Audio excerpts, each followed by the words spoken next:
kulanti wanaagsan daawadayaasha qiimaha badan kuna soo dhawaada taariikhda megastar Salmaan Khan oo ka faalloon doono maadaama uu dabaaldegay qaankan sanad guuradiisii 54 megastar Salmaan Khan wuxuu dhashay 27 December sanadii 1965 waana 54 jir magaciisa rasmiga waa Cabdirashiid Saliim Salmaan Khan wuxuuna ku dhashay gudaha Hindiya waana jilaa ka tirsan shirkadda lagu magacaabo Bollywoodka sidoo kale tan waa film soo saare waxa inta soo dheer heesaa inuu yahay sidoo kale wuxuu ka soo muuqdaa TV-da sidoo kale wuxuu caan ku yahay howlaha samafalka Salmaan Khan wuxuu fanka Hindiya ka tirsan yahay in ka badan 30 sano wuxuuna gaaray darajada ugu sarreysay atoore uu gaari lahay waana mega star asigoo ka mid ah 8 jilaa ee dabcan darajadaas gaaray mega star ka Salmaan Khan mega star wuxuu ku gaaray in 10 sano fanka Hindiya uu ka talinay sida caadiga darajada mega star waxa gaaro atoorihii u suura gasho 10 sano oo xiriir ama waxa loo yaqaan decade inuu fanka Hindiya awood ku haysto Salmaan Khan darajadan wuxuu gaaray 10 sano gabagabada laga soo bilaabo sanadii 2010 ilaa 2019 Salmaan Khan markii la fiiriyo bandhigiisa aqoonsi ahaan wuxuu ku helay 2 jeer abaalmarinta Filmfare Awards qaybaheeda kala duwan sidoo kale tan wuxuu qaatay 2 jeer bilada loo yaqaan National Film Awards laakiin dhanka jiliinka ma uusan ku qaadan wuxuu ku qaatay dhanka film soo saarista ama maalgelinta Salmaan Khan markii la fiiriyo shakhsiyadiisa haatan waxaa lagu tilmaamaa shakhsiga ugu caansan gudaha Hindiya markii laga fiiriyo dhammaan xirfadlayaasha aflaanta ka soo muuqdaan xilligan la joogo sidoo kale tan wuxuu shacbiyad ballaaran ku leeyahay guud ahaan qaaradda Aasiya iyo dhammaan daafaha caalamka waxaana si weyn ugu xiran Hindida diaspora ee daafaha caalamka ku nool iyo dad kale oo Hindi ahaan oo daafaha caalamka ku nool kuwaas oo aad iyo aad u jecel superstar kan weyn Salmaan Khan wuxuu kamid yahay 10 atoore ee taariikhda fanka Hindi ugu awooda badan markii ay noqoto dhanka guulaha wuxuuna ka soo galayaa safka hore asigoo dabcan lagu tilmaamay Khanka inuu yahay kan ugu wanaagsan uguna awooda badan ee taariikhda casriga fanka Hindi la arkay sidoo kale Salmaan Khan wuxuu caan ka yahay dhanka TV-yada asigoo ku caan baxay ka soo muuqashada barnaamijka loo yaqaan Big Boss waa reality show ama bandhig si xaqiiqo ah loo sameeyo oo dabcan shakhsiyaad kala duwan ku tartamaan xujooyin kala duwan Salmaan Khan oo barnaamijkan dhexdhexaadii ka noqdo tan iyo sanadii 2010 ayuu ka soo muuqanaya Big Boss intaas oo idan ka soo hadalna waxay ku xiyaan daabnaayeen waxa lagu yaqaan Salmaan Khan oo shaqadiisa ka dhaxlay noloshiisa gaarka markii la fiiriyo Khankan waa 54 jir aan waligiis guursanin sidoo kale noloshiisana waxa haray murano kala duwan hadii ahaan lahayn xiriirada jacayl uu sameeyay iyo sidoo kale qaladaad kale oo ka dhaceen kuwaasna u tagi doonaa intaana waxay ahayd dabcan hordhacayna ka siineenay Salmaan Khan waa kuma daawadayaasha qiimaha badan marka koowaad aan fiirino mega star Salmaan Khan bilowga noloshiisa halka asal ahaan uu ka soo jeedo Salmaan Khan waxa aabow film qoraaga caanka ee laga dambeyn jiray Saliim Khan kaasi oo qoray 70-maadkii iyo 80-maadkii aflaantii ugu caansan uguna guulaha weyn abad Hindiya gaareen oo la xusi karo inuu dabcan qoray filmkii Sholay sidoo kalena hooyadiisa waxa lagu magacaabaa Sushila Jarag markii dambe la baxday magaca Salma Khan Salmaan Khan aabihi Saliim Khan waa muslim hooyadiisna waa Hindu asigana wuxuu dabcan sheegtay inuu yahay qof muslim laakiin dhawaanahan wuxuu bilaabay arimo dood iyo muran xoogan dhaliyeen kadib markii uu ka dhawaajiyay inuu dabcan muslim iyo Hindu isku yahay taasi oo dabcan taageero badan uu ku waayay Salmaan Khan asal ahaan wuxuu ka soo jeedaa dhankaasi Afghanistan maadaama awowgiis Cabdirashiid Khan uu ka imaaday dhankaasi Afghanistan kadibna uu gudaha Hindiya sal dhigtay wuxuuna noqday awowgiis sarkaal ka tirsan ciidamada Hindiya gaar ahaan wuxuu ahay generaalkii xukumayay deegaanka ama gobolka loo yaqaan Indore State waana meesha Salmaan Khan uu ku dhashay sidaa darteed Salmaan Khan asal ahaan wuxuu ka soo jeedaa Afghanistan Salmaan Khan hooyadiis Salma Khan ayadan waxay ka soo jeedaa reer Maharashtra ama gobolka Maharashtra ay ka soo jeedaa sidoo kale Salmaan Khan waxaa la dhashay 2 wiil oo lagu kala magacaabo Arbaaz Khan iyo Sohail Khan waana jilayaal fanka Hindiya ka tirsan sidoo kale waxaa la dhashay 2 gabdhood gabar lagu magacaabo Alvira Khan oo aabihiis iyo hooyadiis ay dhaleen sidoo kalena waxay u dhaxdaa Alvira Khan jilaaga caanka ee lagu magacaabo Atul Agnihotri oo dabcan haatan noqday film soo saare sidoo kale Salmaan Khan waxaa la dhalatay gabar lagu magacaabo Arbita Khan laakiin gabadhan ma ahan gabar hooyadiis aabihiis ay dhaleen laakiin waa gabar uu soo korsaday aabihiis haatan qoyskan ay ka mid tahay magaca qoyskan ayana qaadatay waxayna u dhaxdaa wiilka lagu magacaabo Ayush Sharma oo dhawaan asigana Bollywoodka ku soo biiray Salmaan Khan markii aan firan waxbarashadiisii asaasiga ahayd wuxuu ku qaatay deegaanka uu ka soo jeedo Indore ee gaar ahaan gobolka Madhya Pradesh kadib waxay u soo guureen qoyskiisa Mumbai maadaama aabihiis uu ahay qoraacan oo Bollywoodka laga dambeeyay sheekooyinka filimada qori jireen sidaa darteed Salmaan Khan waxa uu suura gashay inuu fursad u helo in dugsiga sare uu ku dhameysto iskuulka loo yaqaan Stanislas oo ku yaala deegaanka Bandara oo isla Mumbai ka tirsan sidoo kalena iskuulkan waxaa la dhameeyay labadiisa walaale ee ka yar Arbaaz Khan iyo Sohail Khan in Salmaan Khan aqoontiisa sare ma uusan u sii qaaday sababtoo markuu uu bilaabay dhigashada college-ka loo yaqaan St Xavier College oo Mumbai ku yaalo muddo kooban markuu wada waxbarashada uu isaga haray wuxuuna u jeestay sidii uu fanka ugu biiri lahaa atooran uu noqon lahaa qiimaha badan bal markaana diiradda saarna karnaa Salman Khan iyo sidii uu Bollywoodka kusoo galay iyo waxa uu qabsameen intii u dhaxaysay sanadii 1989 ilaa 93 qaankan wuxuu fanka kusoo biiray sanadii 1988 wuxuuna dabcan sameeyay filimkiisii koowaad ahay Bibi Hota Esahe filimkan wuxuu ka ahay atoor caawiye oo kaliya cid xasuustan ma jirto Salman Khan filimkan inuu saameyn ku lahay mashruucan wuxuu noqday mid guul dareystay Salman Khan saameyn badan kuma lahayn laakiin filimkii lagu bartay oo Hindiya ku qabsaday dunida dhan ku barteen waa mashruuca lagu magacaabo Maine Pyar Kiya oo soo baxay sanadii 1989 filimkan jaceylkii arrimaha familiyaara ahay waxa director ka ahaa Suraj Bartajia filimkan wuxuu ku dhawaaday inuu jabiyo scorekii uu dhigay filimka ugu weyn ebed Hindiya sameeyay Sholay maadaama Maine Pyar Kiya uu soo xaray ku dhawaad 14 karoor halka Sholayna uu cimri ahaantiisii keenay 15 karoor sidaa darteed Maine Pyar Kiya wuxuu noqday intii u dhaxaysay 80 ilaa 89 tobankaas sano filimkii ugu weyn ee Hindiya sameeyay Salman Khan si degdeg wuxuu ku noqday star ama xidig ayuu ku noqday sidoo kale bandhigii uu ka sameeyay Maine Pyar Kiya wuxuu ku kasbaday abaalmarinta Filmfare Awards ee la siiyay atooraha fanka ku cusub wuxuuna u tartamay sidoo kale atooraha ugu wanaagsan inkastoo uu heli waayay Salman Khan filimkiisa Maine Pyar Kiya wuxuu ka tagay dhaxal ilaa maantadan laga sheekeeyo waxaan lagu tilmaamaa filim jaceyl ee Bollywoodka bedelay maadaama 80maadkii lagu waalnaan jiray sameynta aflaanta actionka ama dagaalka jugta loo yaqaano kadib waxa uu xigay Salman Khan sanadii 1990 inuu la imaaday filimkii actionka ahay Baggy A Rebel of Love asigana wuxuu noqday mashruuc guuleysto hiid sidoo kale wuxuu la imaaday saddex filim oo guulo dhexdhexaad gaareen sanadii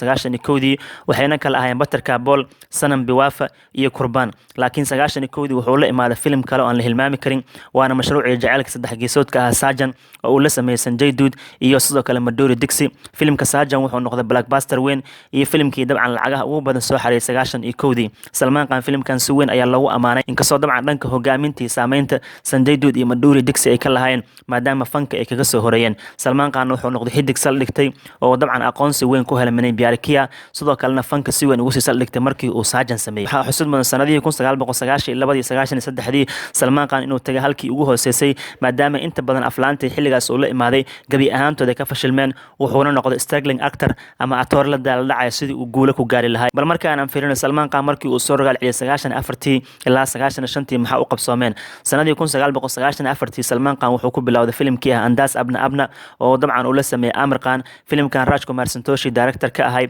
sidoo kale Raveena Tandon iyo Karisma Kapoor ku jireen wuxuu noqday mashruuc guul dareystay maadaama uu ahaa filim soo daahay oo waqtiga ku haboonaa tiyaatarada aan la saarin laakiin Andas Abna Abna wuxuu noqday classic film waxaan lagu tilmaamaa filim shactir ebed midkii ugu wanaagsanaa ee Bollywood ka sameeyaan xilligan la joogana Andas Abna Abna meel walba oo dunida laga xiiseeyo tan waxay tahay filimkan sheekadiisu sida u fiican tahay awgeed iyo qaabka fariinta shactirada loo dhigay sidaa darteed Salman Khan sameynta Andas Abna Abna uu sameeyay wuxuu ka dhaxlay magac sumcad iyo caannimo ayuu ka dhaxlay asigoo filimkan tiyaatar ku fashilmay kadib waxa uu xigtay 94 inuu la imaaday filimkii weynaa Hum Aapke Hain Kaun waxayna ku midoobeen director Suraj Bartajia oo hore ugu sameeyay filimkiisii Maine Pyar Kiya oo all time blockbuster noqday sillamada Hum Aapke Hain Kaun asigana wuxuu noqday all time blockbuster ayuu noqday filimkan Madhuri Dixit ku jirtay wuxuu jabiyay scorekii Sholay waliba wuxuu ku jibay cadad waali ah sababtoo ah Sholay 15 karoor ayuu rekoorka Hindiya ku haystay 25 sano ka badan laakiin Hum Aapke Hain Kaun wuxuu la imaaday inuu keenay 72 karoor 2 sano ka badan tiyaatarada ugu saarnay filimkaana wuxuu noqday classic movie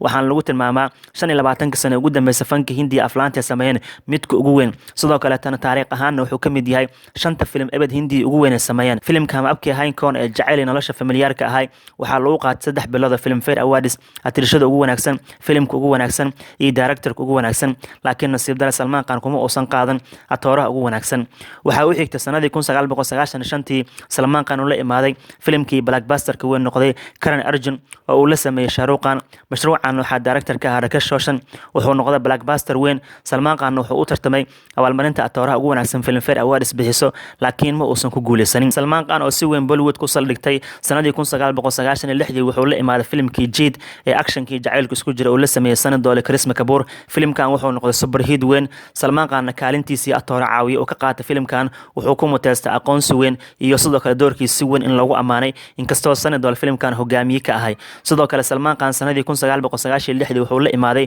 filimkii Khamoshi ee uu director ka ahaa Sanjay Leela Bhansali waana filimkii ugu horeeyay Bhansali uu sameeyay inkastoo filimkan uu noqday mashruuc guul dareystay haddana bandhigii Salman Khan Nana Patekar iyo ay ka sameeyeen gabadha lagu magacaabo Manisha Koirala wuxuu noqday bandhig taariikhi ah filimkan bilado badan ayaa lagu qaatay marka laga reebo Salmaan Khan inuusan ku qaadan atooraha ugu wanaagsan wixii markaas ka dambeeyay Khan wuxuu ogaaday inuu waji walba sameyn karo maadaama filimka Qaamoshi si cajiib badan u jilay sanadii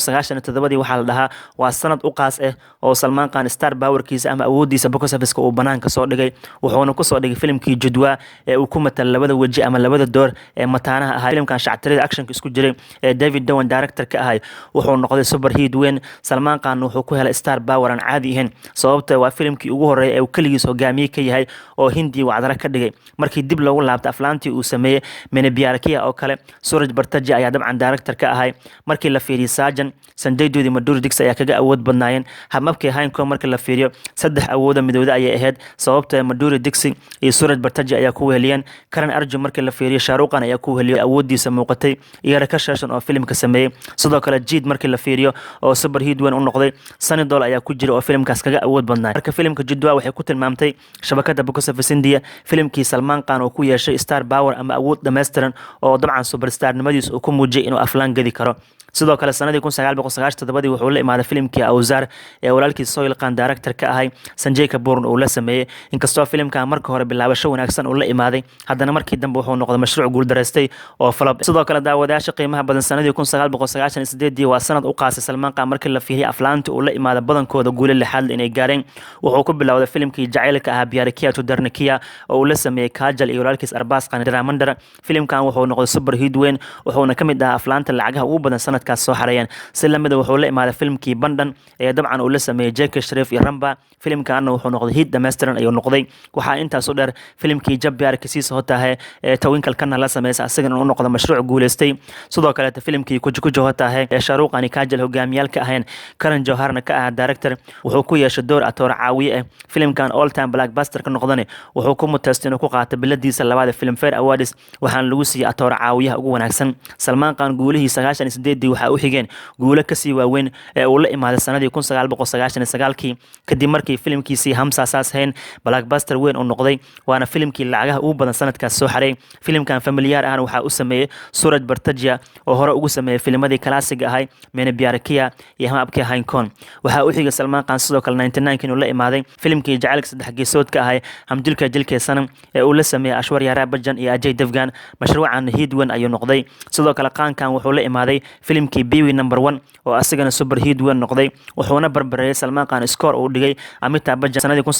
1978 markaas oo Amitabh Bachchan saddexda filim lacagaha ugu badan soo xareeyay uu sameeyay Salmaan Khan 99 wuxuu sameeyay saddexda filim lacagaha ugu badan sanadkaas soo xareeyay asiga ayaa la imaaday waxayna kala ahayn Hamsa Saas Hayn Biwi number 1 iyo Hamdulka Dilkee Sanam sidaas oo ay tahay abaalmarinta Filmfare Awards Salmaan Khan ma uusan qaadan inkastoo uu ku tartamay uu calfan waayay daawadayaasha qiimaha badan bal markaan aan diiradda saarno Salmaan Khan wax uu qabsoomay bilowgii qarnigan waxaan fiirin doonaa decade-kii xigay ama 10 sano xigay 2000 ilaa 2009 Salmaan Khan waxa uu qabsoomay maadaama la soo galay qarni cusub iyo awoodii superstarnimo halka ay gaartay Mega Star Salmaan Khan sanadii 2000 waxa uu ahaa sanad isku dhafan markii loo fiiriyo dabcan filmadii uu sameeyay qaarkood inay guuleysteen filimada uu guuleysteen waxaa kamid ahaa filimkii hiitka dhameystiran noqday ee dabcan uu la sameeyay Karisma Kapoor waa mashruucii shactirada badnaay ee lagu magacaabo Dulham La Jayeng sidoo kale filimkii Hardirjo Pyar Karega ee uu la sameeyay British Singer Rani Mukerji asna wuxuu noqday filim guuleystay balse waxaa ka fashilmeen filmadii kale ahay Kay Pyar Na Ho Jaye filimkii jacaylka iyo sidoo kale Jalmari Baye ee uu la sameeyay Sanjay Dutt Karisma Kapoor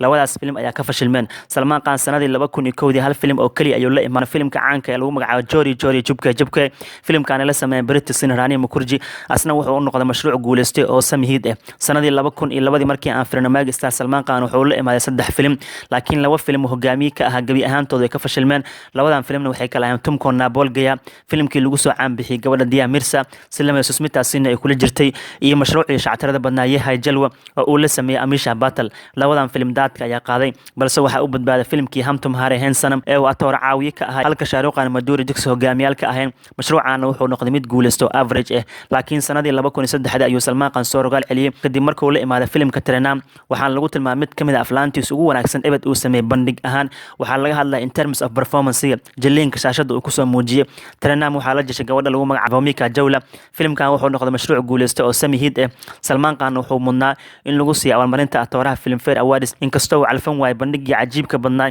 haddana bilad caalam uusan ku qaadan silamada sanadii 2003 wuxuu la imaaday filimkii Bajban oo atoora caawiye ka ahay halka Amitabh Bachchan iyo Hema Malini hogaamiyaal ka ahayn filimkan hit weyn ayuu noqday wadayaasha qiimaha badan sanadii 2004 markii aan firna Salman Khan wuxuu la imaaday filimkii actionka Garf oo ila sameysay Shilpa Shetty sidoo kale walaalkiis Arbaz Khan uu ku jiray Garf wuxuu ahaa filim action aad loogu amaanay Salman Khan bandhigiisa doorka askariga laakiin wuxuu ka noqday mashruuc guul dareystay oo below average ah balse 2004 wuxuu ku soo rogaal celiyay filimkii hiitka weyn noqday Mutse Shadi Koraga oo la sameeyay Akshay Kumar iyo Priyanka Chopra filimkan waxaa iska lahaa David Dhawan qaankan aad ayaa lagu amaanay bandhigii uu sameeyay Salman Khan sidoo kale wuxuu ka soo muuqday isla sanadkaas filmadii guul dareystayna kamid ahay Vir Milenge iyo Dilna Jesse Abna Kaha Salman Khan 2005 uu soo rogaal celiyay wuxuuna la imaaday filimkii lacagaha ugu badan soo xareeyay No Entry waa mashruucii shactirada badnaa Anil Kapoor Fardiin Khan kula jireen filimkan wuxuu noqday super hit weyn isla sidoo kale sanadkan waxa uu guuleystay filimkii jacaylkii shactirada isku jiray Men Pyar Kyun Kiya waxa ka fashilmeen filmadii kale ah Lucky No Time for Love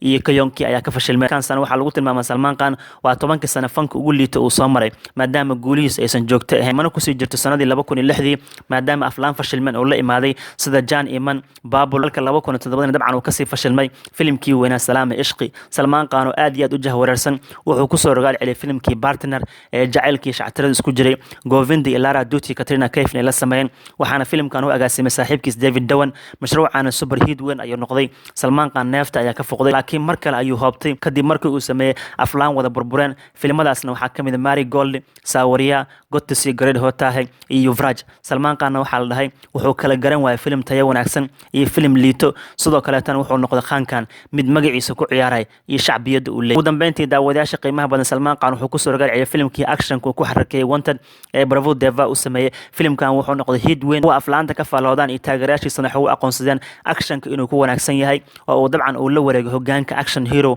ama geesiga Bollywoodka actionka looga haray Salman Khan wuxuu ogaaday halka uu ku fiican yahay inay tahay actionka wuxuuna ku soo noolaaday filimkii Wanted laakiin 2009 wuxuu ku qatimay laba filim ka fashilmeen waxayna kala yihiin Main or Mrs Khanna iyo London Dreams sidaa darteed 10 sano Salman Khan waxaa la dhahaa waa 10 sano oo sagxadda hoose tagay wuxuuna ku soo rogaal celiyay filimkii Wanted daawadaasha qiimaha badan qaybta koowaad taariikhda Salman Khan intaas aan ku soo ilaalinayna qaybta labaadna waxaan dabcan kaga sheekeyn doonaa markii awoodda Bollywood uu la wareegay iskoorada uu dhigay iyo wacdara lixaad la uu sameeyay iyo arrimo u gaar noloshiisa gaarkan ka sheekeyn doonaa oo muran xoogan ximbaarsan fadlan haddii aad tahay saaxiib nagu cusub channelkayga subscribe saar like iyo share iyo comment ka marno assalamu calaykum warahmatullahi